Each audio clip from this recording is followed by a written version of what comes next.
¿Qué tal? Buenas noches. Mi nombre es Carmen González y bueno, voy a hablar sobre la asignatura de Salud Pública y Epidemiología en el tema de panorama epidemiológico histórico en México. Soy alumna de la UNAM del grupo NA-NSPA 1702 B1003. Y bueno, pues vamos a hablar de esos hechos históricos que marcaron ese panorama epidemiológico en México. Lo hemos desarrollado con algunas preguntas, intentando dar respuesta en ellos de manera clara y concisa.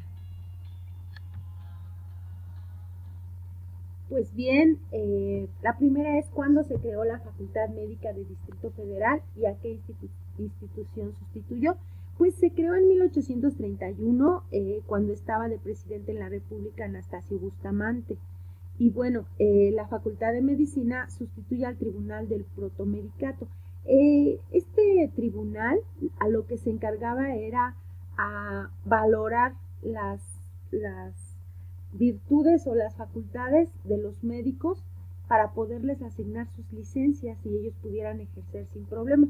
Bueno, pues esta Facultad de Medicina los sustituye. ¿Qué fue el establecimiento de las ciencias médicas? ¿En qué año fue fundado y qué presidente lo hizo? Fue en el año de 1833, cuando estaba de vicepresidente Valentín Gómez Farías. Y bueno, pues aquí esto de las ciencias médicas se trató básicamente de reorganizar y centralizar la administración de la educación pública, desde el nivel primero hasta los colegios de estudios mayores. Tal organismo tendría a su cargo todos los establecimientos médicos de enseñanza, además de los depósitos de los centros de arte, de los monumentos, de las antigüedades e historia natural. O sea, reorganizaba y centralizaba también los fondos públicos de la enseñanza y todo lo perteneciente a la instrucción pública. ¿Cuándo se fundó la Academia de la Medicina y qué ventaja tuvo esta?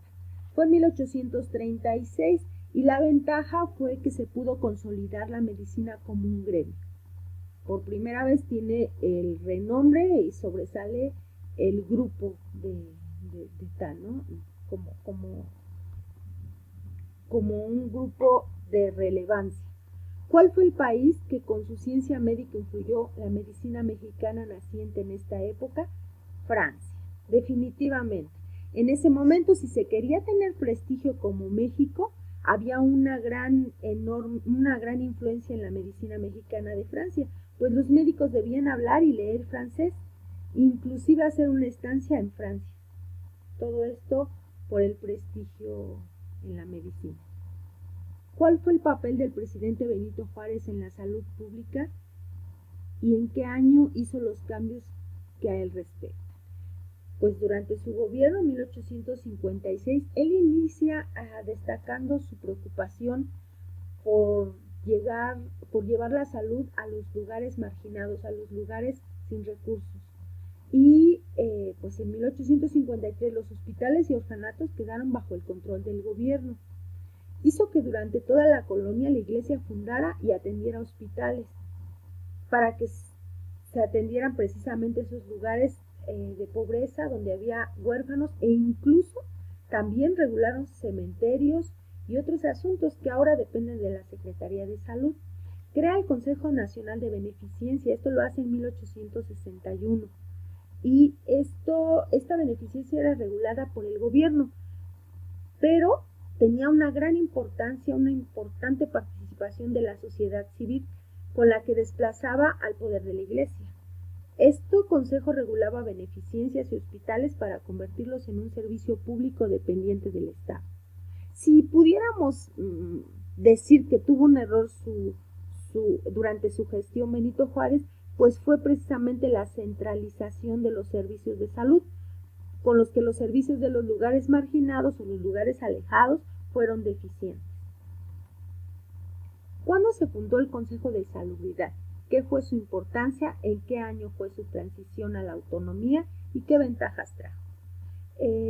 Este consejo fue establecido en enero de 1841 y en 1879 se hace autónomo.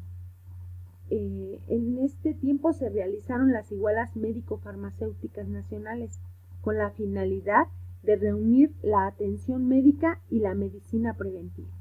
Aquí se da este gran paso en los temas de salud con la medicina preventiva. ¿Qué ventajas tuvo? Esto actualizó sus actividades, pues agilizó sus actividades, pues ahora solamente tenía que informar a la Secretaría de Gobernación y no a las dependencias de cada estado.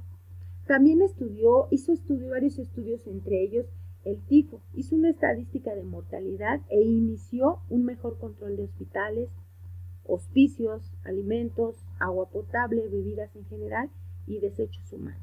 Esto lo escribe o lo declara así Álvarez Amezquita en 1960 en las páginas 196 a 211. ¿Qué papel jugó Eduardo Lisiaga como presidente del Consejo de Salubridad? Un papel importantísimo en estos temas de la salud. El Consejo se reorganizó totalmente, hubo una reorganización de fondo y se formalizó su función científica y social. ¿Cómo se dio esto? Pues se administraron vacunas, se estudiaron las epidemias, se limpió la ciudad, se introdujo la vacuna antirrábica, muy importante, y en 1891 se concluyó el Código Sanitario, que dividía la administración sanitaria en local y federal y establecía reglas y obligaciones. Sus aspiraciones eran conservar la salud, prolongar la vida y mejorar la condición física de la especie humana.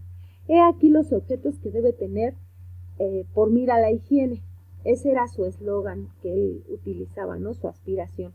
Toda su gestión se basaba en esta premisa. Y también muy importante, durante su gestión inició la participación de México en los asuntos sanitarios internacionales.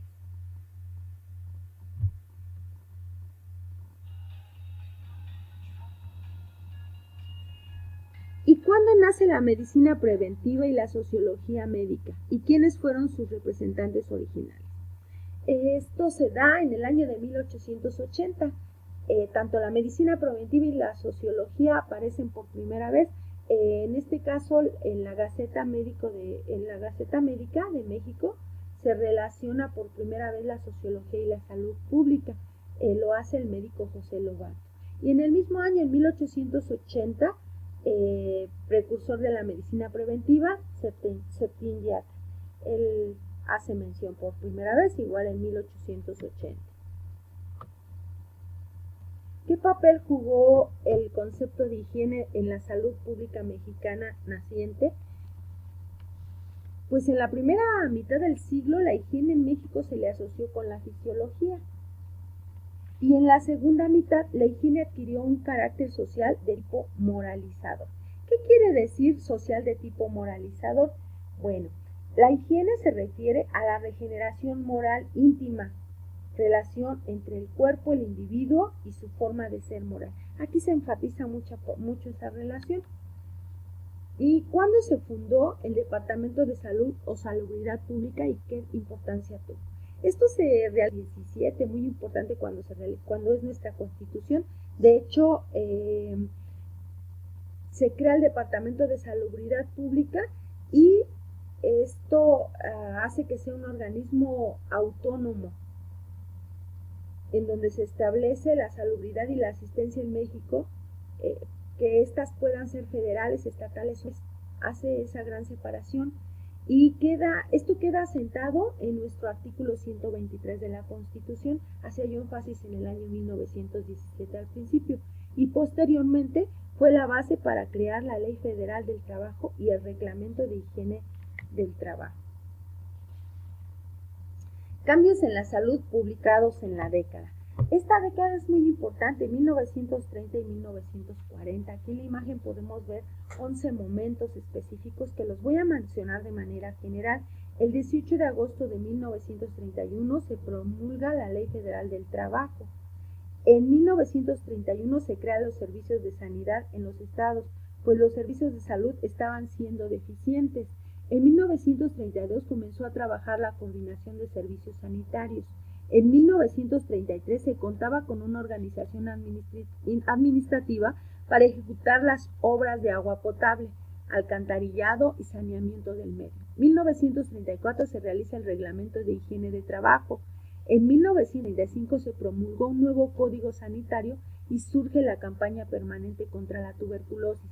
En 1936, Gustavo Vaz establece el servicio médico social como una obligación en el último año de estudios de la medicina. En 1936 se inauguró el Hospital Huipulco de Enfermedades Restorias. En 1937 surge el decreto que modifica la Ley de Secretarías y Departamentos de Estados y se crea la Secretaría de Asistencia Pública. En el mismo año, en 1937, se intensifica la campaña contra diversas parasitosis y en 1939 se inaugura el primer centro formal de investigación en problemas de salud. Muy importante esta década, como yo lo comenté, de gran trascendencia. Y bueno, la siguiente pregunta es: ¿cuándo se fundó la Secretaría de Salubridad y Asistencia? ¿Qué organismos se fusionaron para formarla y qué presidente decretó que se hiciera? En las flechas azulitas aparecen los dos departamentos que se fusionan, el Departamento de Salubridad Pública y la Secretaría de Asistencia Pública, dando lugar, como lo mencionamos, a la Secretaría de Salubridad y Asistencia. Esto es en 1943, cuando está de presidente Manuel Ávila Camacho. La fundación de los dos grandes, el IMSS, el Instituto del Seguro Social, se funda en 1947 y su objetivo pues era proporcionar servicio médico y social a los trabajadores y sus familias, marcando el inicio de la medicina institucional. Se completó la triada salubridad, asistencia y seguro social. Y pues otro de los grandes, el ISSSTE, es el Instituto de Seguridad y Servicios Sociales de los Trabajadores, funda en 1960, 17 años después, y es para los servicios de seguridad social, jubilación y atención médica de los trabajadores del Estado. ¿Cuándo se estableció el servicio social médico como obligación del plan de estudios? Ya lo habíamos mencionado, se hace en 1936, en donde la principal función de los jóvenes médicos es entrar al campo, hacer experiencia, ¿verdad? ¿Cuándo se hizo la transición entre Secretaría de Salubridad y Asistencia y Secretaría de Salud y cómo se le conoce actualmente? Pues es la Secretaría de Salud, como se le conoce actualmente, hace su transición en el año de 1985, deja de ser la Secretaría de Salubridad y Asistencia. ¿Qué es el Seguro Popular? ¿Cuándo surge? ¿Cuáles son sus objetivos principales? Es un programa de aseguramiento voluntario dirigido a poblaciones pobres, sin acceso a seguridad social. Fue creado en el periodo de 2000 y 2006 y siendo piloto la fase del 2000 y entre el 2000 y 2003. ¿Cuáles son los objetivos? Pues subsidiar con fondos públicos la prestación de servicios a la gente con menores posibilidades, incorporar el programa a los 31 estados, reducir las diferencias de la asignación federal y aumentar las aportaciones de las entidades de acuerdo a lo estipulado a partir de las modificaciones de la Ley General de Salud, otorgar servicios a 11 millones de familias para el año 2010 y para el año 2010 la Federación deberá estar invirtiendo en salud casi la misma cantidad para un afiliado del IMSS que para un afiliado de Seguro Popular. Bueno, pues espero que se haya cumplido el objetivo. Realmente la intención pues fue ser breve y lo más clara posible. Agradezco mucho su atención y bueno, pues nos veremos en el segundo momento.